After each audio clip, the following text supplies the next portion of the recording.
வணக்கம். வேந்தரின் இளங்கதிர் காலை செய்திகளுக்காக ஆர்த்தி ரேவதி. முதலில் தலைப்புச் செய்திகள். பாட்னா ரயில் விபத்து பலி எண்ணிக்கை 121ஆக உயர்வு. தண்டவாள விரிசலால் விபத்து என தகவல். மதிப்பிழந்த ரூபாய் நோட்டுகள் விவகாரம். நாடாளுமன்றத்தை முடக்க எதிர்க்கட்சிகள் திட்டம்.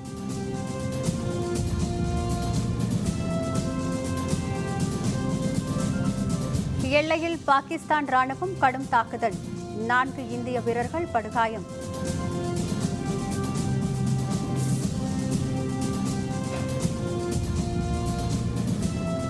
தமிழகம் புதுச்சேரியின் 4 தொகுதி தேர்தல். நாளை காலை வாக்கு எண்ணிக்கை.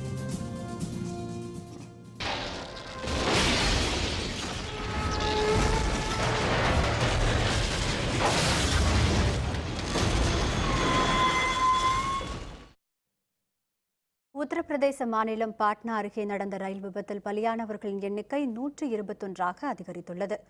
மத்திய பிரதேச மாநிலம் இந்தூரிலிருந்து பீகார் மாநில தலைநகர் பாட்னா நோக்கி புறப்பட்ட இந்தூர் பாட்னா விரைவு ரயில் நேற்று அதிகாலை 3 மணியளவில் உத்தரப்பிரதேச மாநிலம் கான்பூர் அருகே புகாராயன் என்ற இடத்தில் தடம் புரண்டது. ஒன்றுடன் ஒன்று மோதி 14 பெட்டிகள் கவிழ்ந்த விபத்திற்குள்ளானதில் 100க்கும் மேற்பட்டோர் பலியானார்கள். 200க்கும் அதிகமானோர் படுகாயமுற்றனர்.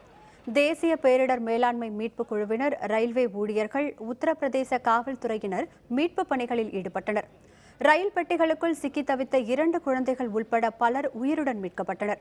இறந்தவர்களின் உடல்களும் மீட்கப்பட்டன. இந்த ரயில் விபத்தில் 116 பேர் பலியானதாக முதலில் கருதப்பட்ட நிலையில் தற்போது பலி எண்ணிக்கை 121ஆக உயர்ந்துள்ளது. 121 பேரை பலிகொண்ட கான்பூர் ரயில் விபத்துக்கு தண்டவாளத்தில் ஏற்பட்ட விரிசலே காரணம் என மத்திய ரயில்வே இணையமைச்சர் தெரிவித்துள்ளார். உத்தரப்பிரதேச மாநிலம் பாட்னா அருகே ரயில் விபத்து பகுதியை மத்திய ரயில்வே துறை இணையமைச்சர் மனோஜ் சின்ஹா நேற்று பார்வையிட்டார். ரயில் தடம் புரளும் முன் 2 முறை பெரும் சத்தம் கேட்டதால் இது சதிச் செயலாக இருக்கலாம் என்று சந்தேகிக்கப்படும் நிலையில் ரயில் விபத்து பற்றி இணையமைச்சர் மனோஜ் சின்ஹா தகவல் வெளியிட்டார். ரயில் ஓட்டுநர் திடீரென ஒரு குலுக்கலை உணர்ந்ததாகவும் அவர் சுதாரிப்பதற்குள் விபத்து நேரிட்டதாகவும் அவர் கூறினார். தண்டவாள விரிசலே விபத்துக்கு காரணமாக இருக்கலாம் எனவும் ரயில்வே இணையமைச்சர் மனோஜ் சின்ஹா தகவல் வெளியிட்டார். देखने पर यह लग रहा है कि रेल फ्रैक्चर हुआ है। कमिश्नर रेलवे सेफ्टी निष्पक्षता पूर्वक जांच करेंगे। सामान्य तौर पर जो प्राथमिक जानकारी मिली है वो कोशिश करता इसके पहले डिरेलमेंट हो गया। இதனிடையே ரயில்வே துறை அமைச்சர் சுரேஷ் பிரபுவும் ரயில் விபத்து நடந்த இடத்துக்கு சென்று அங்கு நடந்து வரும் மீட்பு பணிகளை பார்வையிட்டார். பின்னர் கான்பூரில் உள்ள லாலா லஜபதி ராய் மருத்துவமனைக்கு சென்று ரயில் விபத்தில் காயமடைந்து சிகிச்சை பெற்று வருபவர்களை பார்த்து அவர் நலம் விசாரித்தார்.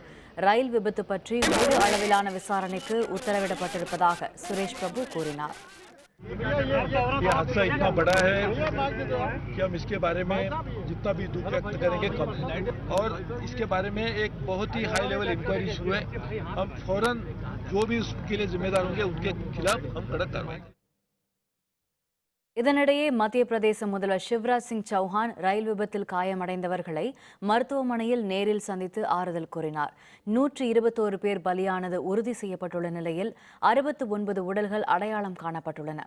49 பேருக்கு உடற்கூறு ஆய்வு நடத்தப்பட்டு 32 உடல்கள் உறவினர்களிடம் ஒப்படைக்கப்பட்டுள்ளன. விபத்துக்குள்ளான ரயிலில் பயணம் செய்த 250 பயணிகள் மாற்று ரயில் மூலம் நேற்று பாட்னா வந்து சேர்ந்தனர். அவர்கள் அரசு செலவில் சொந்த ஊர்களுக்கு அனுப்பி வைக்கப்பட்டனர். இதற்கிடையே ரயில் விபத்தில் காயமடைந்தவர்களுக்கு நிவாரணத் தொகையாக பழைய 500 ரூபாய் பணத்தாள்களை அலுவலர்கள் அளித்தது சர்ச்சை ஏற்படுத்தியுள்ளது.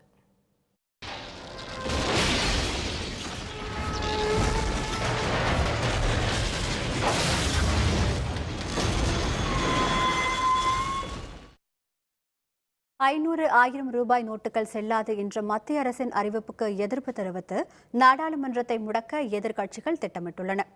மதிப்பிழந்த ரூபாய் நோட்டுகளால் நாடு முழுவதும் கடும் பண தட்டுப்பாடு ஏற்பட்டுள்ளது. தற்போதைய நாடாளுமன்ற குளிர்கால கூட்டத்தொடரில் இந்த பிரச்சினையை எதிர்க்கட்சிகள் எழுப்பி வருகின்றன. ஒத்திவைப்பு தீர்மானத்தின் கீழ் விவாதம் நடத்த வேண்டும், விவாதத்தில் பிரதமரும் பங்கேற்க வேண்டும் என எதிர்க்கட்சிகள் வலியுறுத்தின. இதற்கு அனுமதி கிடைக்காததால் அமளி ஏற்பட்டு நாடாளுமன்றம் இன்று வரை ஒத்திவைக்கப்பட்டது.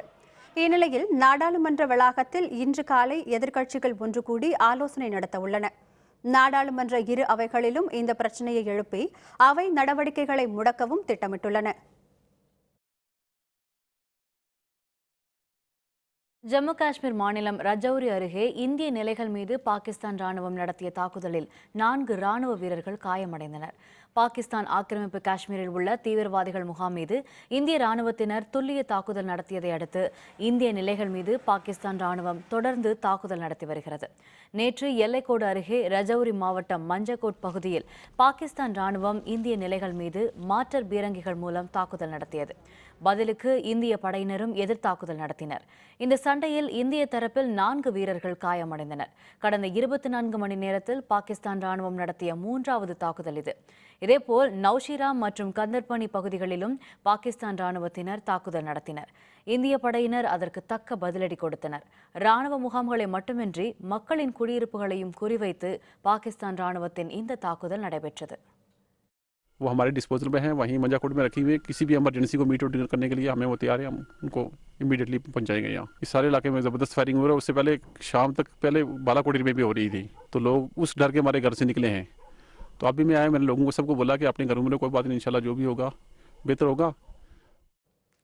பணத்தாள்கள் செல்லாது என்ற அறிவிப்பு மறு ஆய்வு செய்யப்படும் என்றும் தேவைப்படும் பட்சத்தில் மாற்றங்கள் மேற்கொள்ளப்படும் எனவும் பிரதமர் மோடி தெரிவித்துள்ளார்.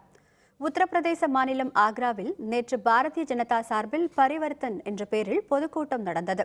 அதில் கலந்து கொண்டு பேசிய பிரதமர் மோடி, பழைய பணத்தாள்கள் செல்லாது என்ற அறிவிப்பு தொடர்பாக அரசின் நடவடிக்கையில் தேவையான மாற்றம் செய்யப்படும் என்று கூறினார். கருப்பு பணத்தை பதுக்கியவர்களுக்கு மிகப்பெரிய தண்டனை அளிக்கப்படும் என்றும் தங்களது வங்கிக் கணக்கை தவறாக பயன்படுத்துவதை ஏழை மக்கள் அனுமதிக்க கூடாது எனவும் பிரதமர் மோடி கேட்டுக்கொண்டார்.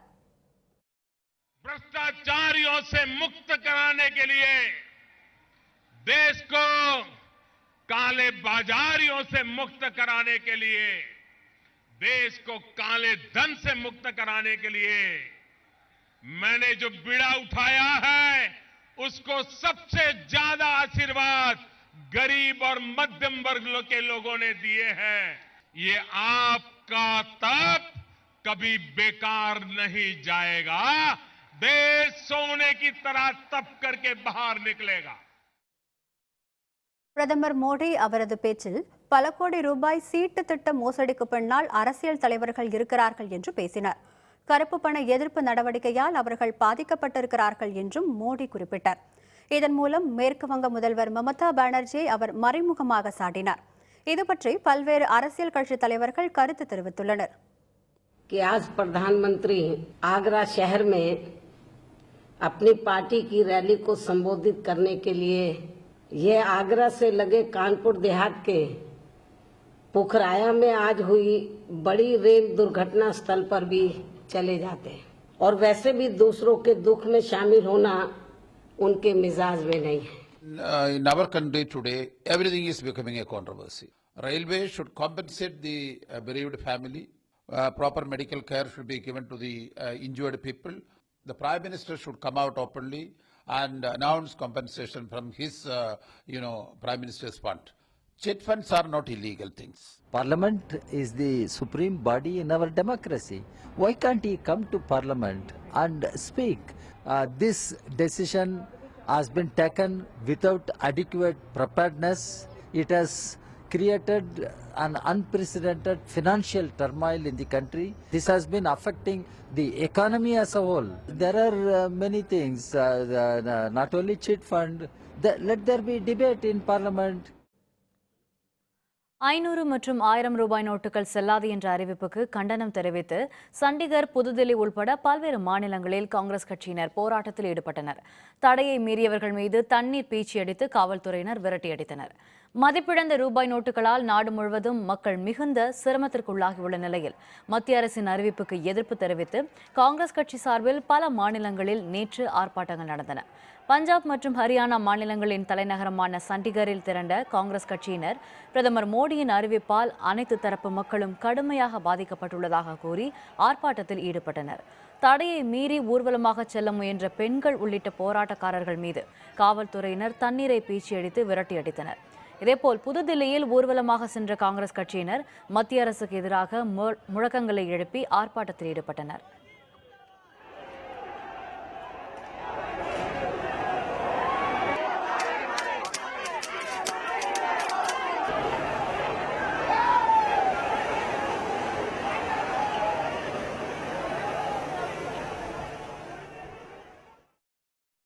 ஜார்க்கண்ட் மாநிலத்தில் அஞ்சலக ஊழியர் உள்பட பல்வேறு நபர்களின் வீடுகளில் நடத்தப்பட்ட சோதனையில் 1 கோடி ரூபாய் பறிமுதல் செய்யப்பட்டன.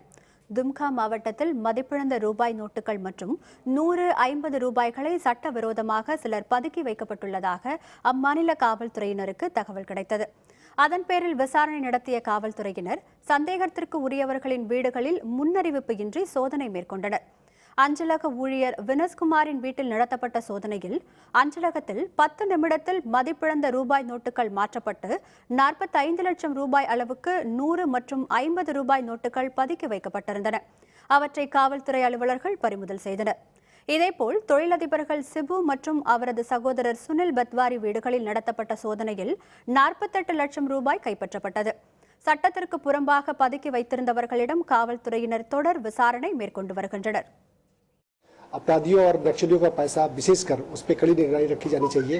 उसी क्रम में परसों रात में जैसे कि एक उड़ती हुई खबर आई थी कि पोस्ट ऑफिस के क्लर्क है, सिस्टम ऑपरेटर है विनय कुमार सिंह, उनके घर पर छापामारी की गई। उनके घर से करीब 45 लाख रुपए जो कि 100 और 50 के डिनोमिनेशन में है वो बरामद किया गया। और उसके बाद दूसरी जो छापामारी की गई है, पटवारी है, 2 ब्रदर्स है, उनके यहाँ चूंकि उन्हीं के बारे में पता चला था कि 1 करोड़ रुपया वहाँ से गया है पोस्ट ऑफिस में एक्सचेंज होने के लिए, 500 और 1000 के डिनोमिनेशन में वो बरामद कर दिया गया है। அதுபோல குஜராத் மாநிலம் ராஜ்கோட் பகுதியில் 4 சக்கர வாகனத்தில் பதுக்கி வைக்கப்பட்டிருந்த 1.5 கோடி ரூபாய் பழைய பணத்தாள்கள் பறிமுதல் செய்யப்பட்டன. இது தொடர்பாக 3 பேரை பிடித்து காவல்துறையினர் விசாரணை நடத்தி வருகின்றனர். புதுதில்லியில் இன்று காலை வங்கி ஏடிஎம் முன்பு ரூபாய் நோட்டுகள் மாற்றுவதற்காக வரிசையில் நின்றிருந்தவர்களை காங்கிரஸ் துணைத் தலைவர் ராகுல் காந்தி நேரில் சந்தித்து குறைகளை கேட்டறிந்தார். மதிப்பிழந்த ரூபாய் நோட்டுகளை மாற்றும் பிரச்சினை 11 நாட்களை கடந்த பிறகும் இன்னும் தீரவில்லை. வார விடுமுறை நாளான நேற்று முன்தினம் முதியோர்கள் மட்டுமே பணத்தை மாற்றிக்கொள்ளலாம் என அறிவிப்பு வெளியிடப்பட்டது. இதனால் பணத்தை மாற்ற முடியாமல் மக்கள் தவித்தனர். வங்கிகளுக்கு நேற்று விடுமுறை என்பதால் இன்று அதிகாலையிலேயே மக்கள் வங்கி முன்பு வரிசையில் நின்று வருகின்றனர். இதேபோல் புதுதில்லியில் உள்ள ஜஹாங்கீர்பூரி பகுதியில் வங்கி ஏடிஎம் முன்பு நீண்ட வரிசையில் நின்றிருந்த மக்களை காங்கிரஸ் கட்சியின் துணைத் தலைவர் ராகுல் காந்தி இன்று நேரில் சந்தித்து குறைகளை கேட்டறிந்தார்.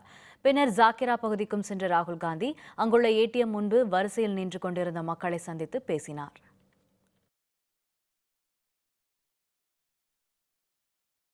தமிழகம் மற்றும் புதுச்சேரியின் 4 தொகுதிகளில் நடந்த தேர்தலின் போது பதிவான வாக்குகள் நாளை எண்ணப்பட உள்ளன. தமிழகத்தில் தஞ்சாவூர், அரவக்குறிச்சி, திருப்பரங்குன்றம் ஆகிய 3 தொகுதிகளிலும், புதுச்சேரியில் நெல்லித்தோப்பு தொகுதியிலும் நேற்று முன்தினம் வாக்குப்பதிவு நடைபெற்றது. தஞ்சாவூரில் 69.02%, அரவக்குறிச்சியில் 81.92%, திருப்பரங்குன்றத்தில் 70.19% வாக்குகள் பதிவாகின. நெல்லித்தோப்பில் 85.76% வாக்குகள் பதிவாகின. 4 தொகுதிகளிலும் அமைதியான முறையில் தேர்தல் நடந்து முடிந்த நிலையில் நாளை காலை 8 மணிக்கு வாக்கு எண்ணும் பணி தொடங்க உள்ளது. காலை 10 மணிக்கு முன்னணி நிலவரமும், பகல் 12 மணிக்குள் முழு அளவில் முடிவுகளும் வெளிவரும் என எதிர்பார்க்கப்படுகிறது.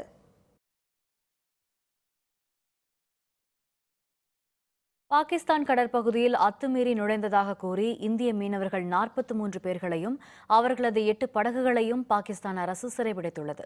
கைது செய்யப்பட்ட இந்திய மீனவர்கள் 43 பேரையும் பாகிஸ்தானின் கடல் பாதுகாப்பு படை நேற்று கராச்சி துறைமுகத்துக்கு கொண்டு சென்று அங்கே காவல்துறையிடம் ஒப்படைத்தது.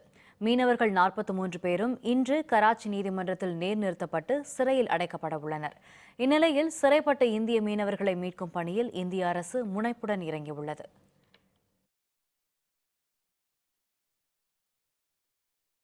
தஞ்சாவூர் மாவட்டம் பட்டுக்கோட்டை அருகே தண்ணீரின்றி சம்பா பயிர் கருகியதை கண்டு மனமுடைந்த விவசாயி ஒருவர் நஞ்சு உட்கொண்டு தற்கொலை செய்து கொண்டார்.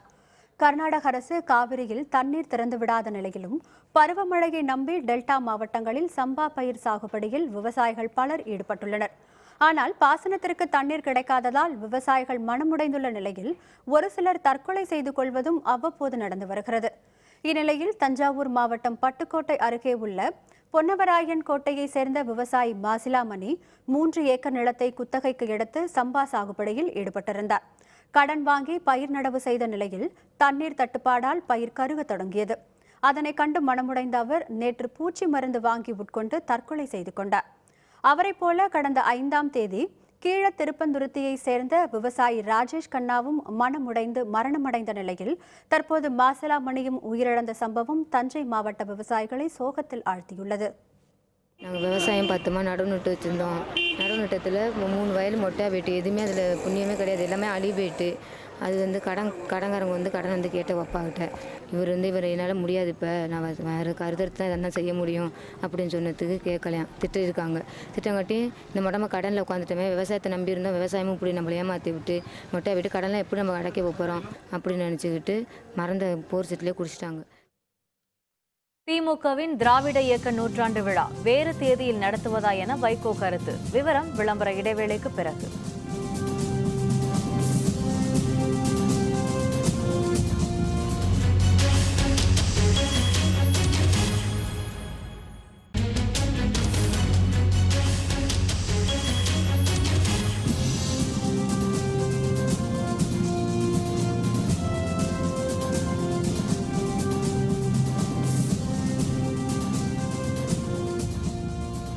செய்திகள் தொடர்கின்றன. திராவிட இயக்கத்தின் நூற்றாண்டு விழாவை நவம்பர் 20ஆம் தேதியன்று நடத்தாமல் வேறு தேதியில் திமுக நடத்தியிருப்பது வேதனைக்குரியது என வைகோ தெரிவித்துள்ளார். சென்னை எழும்பூரில் உள்ள மண்டபம் ஒன்றில் மதிமுக சார்பில் திராவிட இயக்க நூற்றாண்டு விழா நேற்று நடைபெற்றது. இதில் கலந்து கொண்டு பேசிய மதிமுக பொதுச் செயலர் வைகோ, ஹிட்லரின் சர்வாதிகார ஆட்சி போல இந்தியாவில் மோடியின் ஆட்சி நடக்கிறது, புதிய ரூபாய் நோட்டில் ஹிந்தியையும் சமஸ்கிருதத்தையும் மோடி அரசு திணிக்கிறது என குற்றம் சாட்டினார். மீத்தேன் திட்டம் ரத்து செய்யப்பட்டது திமுகவால் தான் என்று ஸ்டாலின் உரிமை கொண்டாடுகிறார். ஆனால் இதற்கு காரணம் யார் என்பது மக்களுக்கு தெரியும் எனவும் வைகோ தெரிவித்தார். திராவிட இயக்க தலைவர் TM நாயருக்கு சிலை அமைக்க தமிழக அரசிடம் மதிமுக சார்பில் வலியுறுத்தப் போவதாகவும் வைகோ கூறினார். நவம்பர் 20 என்பது ஒரு முக்கியமான நாள். திராவிட இயக்கம் ஒரு வடிவம் பெறுவதற்கு பிரகடனம் செய்யப்பட்ட நாள். நூற்றாண்டு நிறைவு பெறுகிறது.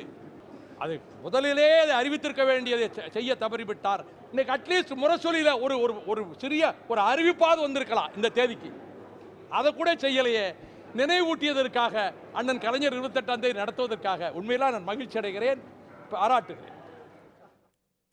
விடுதலை சிறுத்தைகள் கட்சித் தலைவர் திருமாவளவன் காங்கிரசுக்கு ஆதரவு தெரிவிப்பதில் அரசியல் உள்நோக்கம் இருப்பதாக மத்திய இணையமைச்சர் பொன் ராதாகிருஷ்ணன் குற்றம் சாட்டியுள்ளார்.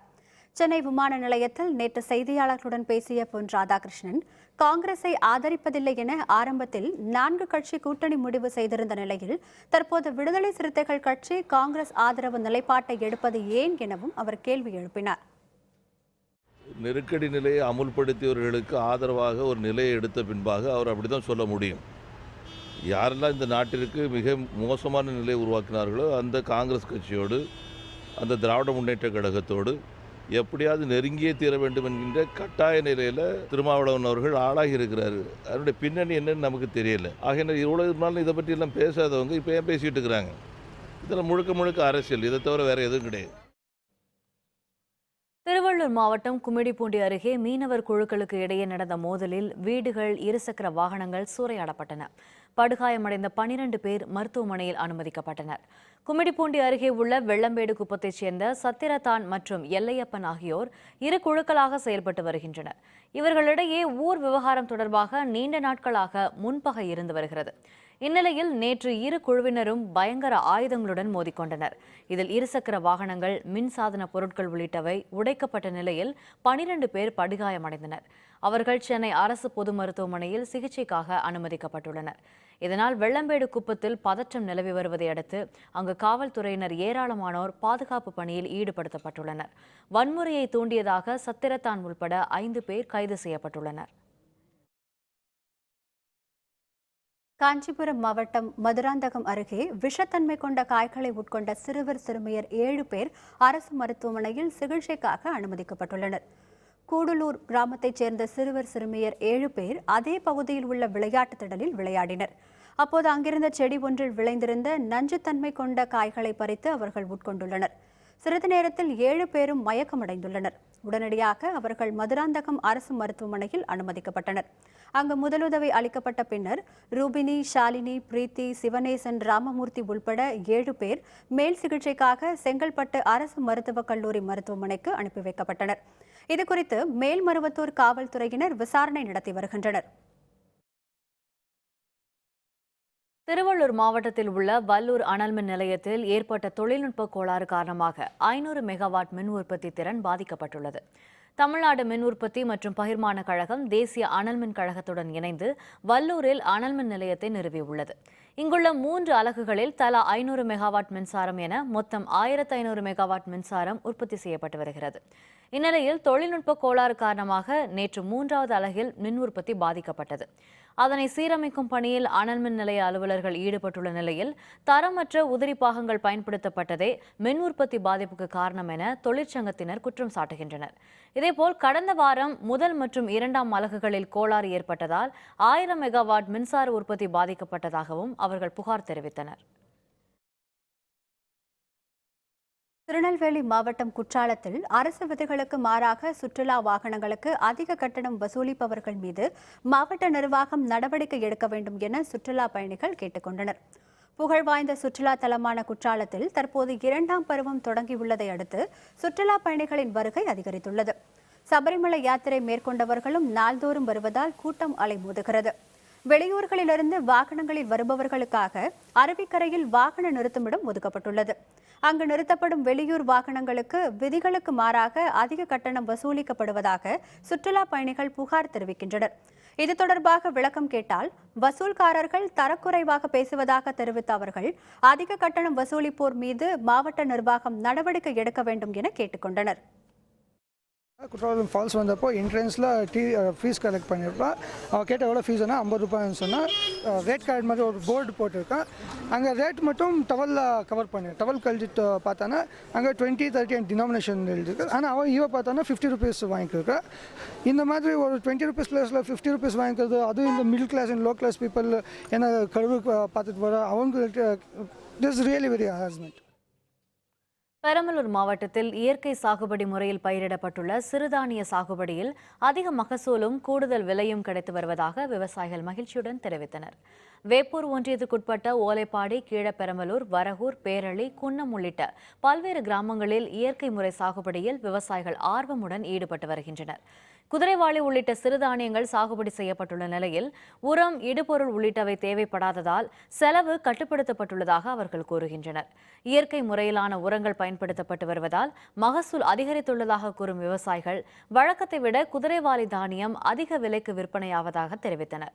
மேலும் சிறுதானியங்களை மதிப்பு கூட்டி விற்பனை செய்தால் 4 மடங்கு வருவாய் கிடைப்பதாகவும் அவர்கள் மகிழ்ச்சியுடன் கூறுகின்றனர். சிறுதானியங்களை மறுபடியும் முன்னுக்கு கொண்டுட்டு வரணும், இயற்கை விவசாயத்தை கொண்டுட்டு வரணுங்கிறதுக்காக நான் இப்போது 2 ஏக்கரில் குதிரைவாலி பண்ணியிருக்கேன். இந்த குதிரைவாலி பார்த்திங்கன்னா இப்போது இந்த காலகட்டங்கள்லேயும் பார்த்திங்கன்னா தானியங்களாகவே விலை கம்மியாக தான், கிலோ 15 ரூபாய் 20 ரூபாய்க்கு தான் கேட்குறாங்க. அதுவே அரிசியாக நம்ம மதிப்பு கூட்டி அரிசியாக விற்றோம்னா நல்ல லாபம் அடையுது. மதுரையில் ரயில் நிலைய சுற்றுச்சுவர்களில் பள்ளி மாணவிகள் வரைந்துள்ள வண்ண ஓவியங்கள் பார்வையாளர்களை பெரிதும் கவர்ந்து வருகின்றன. மதுரை ரயில் நிலைய சுற்றுச்சுவர்கள் வழக்கமாக அசுத்தமாகவும் அதன் அருகே குப்பை குளங்கள் குவிந்து கிடப்பதும் வழக்கம். இந்த நிலையை மாற்ற ரயில்வே சுற்றுச்சுவர்களில் பள்ளி மாணவிகள் வண்ண ஓவியங்களை வரையும் நிகழ்ச்சி நடைபெற்றது. இதன்படி மதுரை ஈவேரா பெண்கள் மேல்நிலைப் பள்ளி, மாசாத்தியார் பெண்கள் பள்ளியைச் சேர்ந்த மாணவிகள் இந்த நிகழ்ச்சியில் கலந்து கொண்டு தங்கள் திறமைகளை வெளிப்படுத்தினர். இந்த சுவர் ஓவியங்கள் ரயில் நிலையத்திற்கு வரும் பயணிகளை பெரிதும் கவர்ந்து வருகின்றன. இந்த பெயிண்டிங் காம்படிஷனோட தீம் என்னன்னு சொன்னால் சோஷியல் இஷ்யூஸ். நிறைய ஸ்கூல் ஸ்டூடெண்ட்ஸ் எல்லாம் பார்ட்டிசிபேட் பண்ணுறாங்க. ஃபைனலாக இந்த ஸ்ட்ரெச் எல்லாமே ரொம்ப பியூட்டிஃபுல்லாக அழகான ஸ்ட்ரெச்சாக மாற்றுறதுக்காக தான் இந்த முயற்சி. இதுக்கப்புறம் இதே போல் மற்ற வால்ஸு மற்ற ஸ்ட்ரெச்சஸ் எல்லாமே நம்ம பண்ணி மதுரை க்ளீன் சிட்டி ரேங்கிங்கில் ஃபர்ஸ்ட் ரேங்கிங் வர்றதுக்கு இந்த முயற்சியெல்லாம் எடுத்துப்பட்டோம். இது வரைக்கும் நான் காலேஜில் நிறைய வால் பெயிண்டிங் பண்ணியிருக்கேன். அதனால் எனக்கு ஒரு பெரிய டிஃபிகல்ட்டிஸ் இல்லை. ஆனால் இப்போ ஸ்ட்ரீட்ஸில் வரைகிறது இதுதான் ஃபர்ஸ்ட் டைம். நல்லா ஜாலியாக இருக்குது வரைகிறதுக்கு. நான் இப்போது இது உமன் எம்பவர்மெண்ட் பற்றி வரைகிறேன். என்ன சொல்லுதுன்னா விமன் அப்யூஸு அதெல்லாம் தடுக்கணும் அப்படின்ட்டு வரைகிறது. எல்லாத்துக்கும் அது ஒரு நியூஸ் மாதிரி இருக்கும், பார்த்து தெரிஞ்சுக்கலாம். தமிழ்நாடு அறிவியல் இயக்கம் சார்பில் புதுக்கோட்டையில் வரும் 26ஆம் தேதி புத்தக திருவிழா தொடங்குகிறது. மாணவர்கள் உள்ளிட்ட பல்வேறு தரப்பினரிடம் வாசிப்பு திறனை பரவலாக்க முனைப்பான நடவடிக்கைகள் மேற்கொள்ளப்பட்டு வருகின்றன. புதுக்கோட்டை நகர்மன்றத்தில் வரும் 26ஆம் தேதி புத்தக திருவிழா தொடங்குகிறது. வரும் டிசம்பர் 6ஆம் தேதி வரை புத்தக திருவிழா நடைபெறவுள்ள நிலையில் அதற்கான ஏற்பாடுகளை தமிழ்நாடு அறிவியல் இயக்கம் முனைப்புடன் மேற்கொண்டுள்ளது. வாசிப்பு திறனை பரவலாக்குவது தொடர்பான ஆலோசனைக் கூட்டம் நேற்று புதுக்கோட்டையில் உள்ள மாவட்ட அறிவியல் மையத்தில் நடைபெற்றது. இதில் புத்தக திருவிழா குறித்த விழிப்புணர்வை மாவட்டம் முழுவதும் உள்ள பள்ளி மாணவர்களிடம் ஏற்படுத்துவது பற்றி ஆலோசிக்கப்பட்டது. புதுக்கோட்டை புத்தக கண்காட்சியில் 1,00,000க்கும் மேற்பட்ட புத்தகங்கள் விற்பனைக்கு வைக்கப்பட உள்ளன. தமிழ்நாடு அறிவியல் இயக்கம் நடத்துகிற புதுக்கோட்டை புத்தக திருவிழா முதன்முறையாக நடைபெறுகிறது. 25க்கும் மேற்பட்ட அரங்குகள் முதலாக நிர்மாணிக்கப்பட்டு புதிய அறிவு புரட்சியை ஏற்படுத்தும் விதமாக புதுக்கோட்டை அறிவியல் இயக்கம் முடிவு செய்யப்பட்டிருக்கிறது. தினமும் நடைபெறுகிற புத்தக திருவிழாவில் ஏராளமானவர்கள் தினம் வந்து செல்வதற்கு வசதியாக அனைத்து ஏற்பாடுகளும் நடைபெற்றுக் கொண்டிருக்கின்றன. ATP வேர்ல்டு டூர் டென்னிஸ் போட்டி சாம்பியன் பட்டம் வென்றார் முரே. விவரம் விளம்பர இடைவேளைக்கு பிறகு.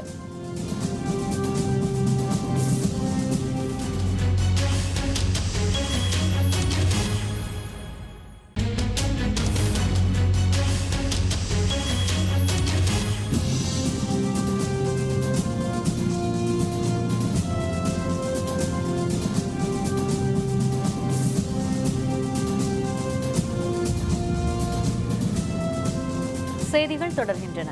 இனி அயலக செய்திகள்.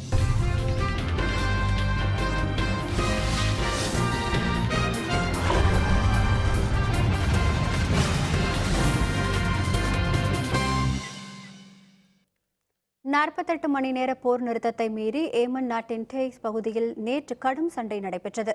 ஏமன் நாட்டில் சவுதி அரேபியாவின் ஆதரவு பெற்ற அரசு படைகளுக்கும் ஈரானின் ஆதரவுள்ள ஹவுத்தி கிளர்ச்சியாளர்களுக்கும் இடையில் உள்நாட்டு போர் நடந்து வருகிறது. இந்நிலையில் ஈரான் சவுதி அரேபியா இடையில் நடந்த பேச்சுவார்த்தைக்கு பின் மனிதாபிமான அடிப்படையில் 48 மணி நேர போர் நிறுத்தம் செய்ய முடிவானது. இதை சவுதி அரேபிய கூட்டுப்படைகளும் ஏற்றுக்கொண்டன. இருந்தும் ஏமனின் மேற்கு பகுதியில் உள்ள டெய்ஸ் நகரத்தின் மீது சவுதி கூட்டுப்படைகள் விமான தாக்குதல் நடத்தின. அங்கு கடும் துப்பாக்கிச் சண்டையும் நடைபெற்றது.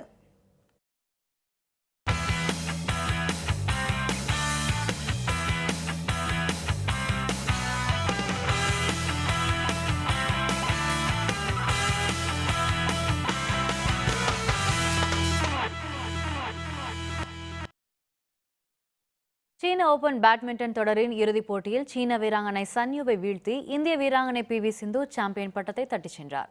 சீனாவில் உள்ள புஜோ நகரில் நடைபெற்ற இறுதிப் போட்டியில் சீன வீராங்கனை சன்யூவை எதிர்கொண்ட PV சிந்து முதல் செட்டை 21-11 என்ற கணக்கில் வென்றார்.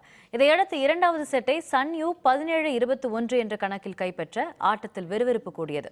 இதையடுத்து சுதாரித்து ஆடிய சிந்து 21-11 என்ற கணக்கில் மூன்றாவது செட்டை வென்று சாம்பியன் பட்டத்தை தட்டிச் சென்றார். ரியோ ஒலிம்பிக்கில் வெள்ளிப் பதக்கம் வென்ற பிறகு அவர் பெறும் மிகப்பெரிய இரண்டாவது வெற்றி இது.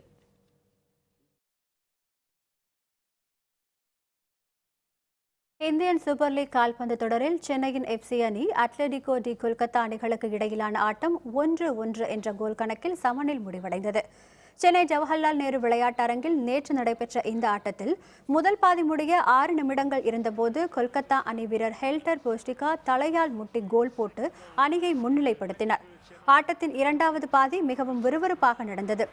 ஆட்டம் முடிய 13 நிமிடங்கள் இருந்தபோது சென்னை அணியின் இத்தாலி நாட்டு வீரரான டேவிட் சூச்சி அவர் பங்குக்கு தலையால் முட்டி கோல் அடித்தார்.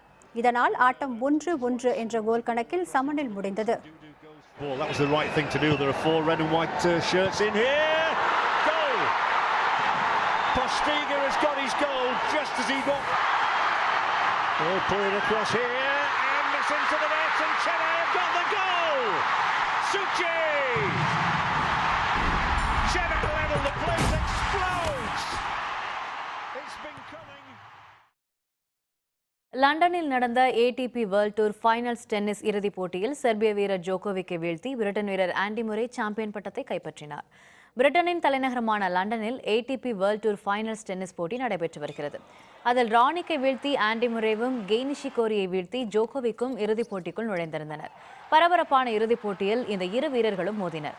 அதில் ஆண்டி முரே 6-3, 6-4 என நேர் செட்களில் ஜோகோவிக்கை வீழ்த்தி முதல் முறையாக இந்த சாம்பியன் பட்டத்தை வென்றார்.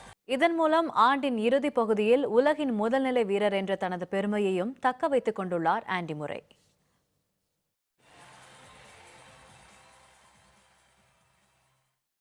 மீண்டும் தலைப்புச் செய்திகள்.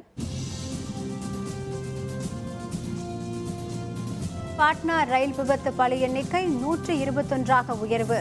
தண்டவாள விரிசலால் விபத்து என தகவல். மதிப்பிழந்த ரூபாய் நோட்டுகள் விவகாரம், நாடாளுமன்றத்தை முடக்க எதிர்க்கட்சிகள் திட்டம். எல்லையில் பாகிஸ்தான் ராணுவம் கடும் தாக்குதல், இந்திய வீரர் ஒருவர் பலி, 6 பேர் படுகாயம்.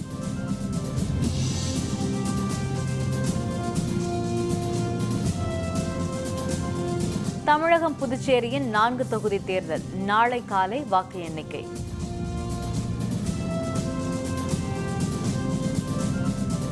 இத்துடன் வேந்தரின் இளங்கதிர் காலை செய்திகள் நிறைவடைந்தன. மீண்டும் பகல் 11 மணிக்கு வேந்தரின் இளங்கதிர் முற்பகல் செய்திகளில் சந்திப்போம். வணக்கம்.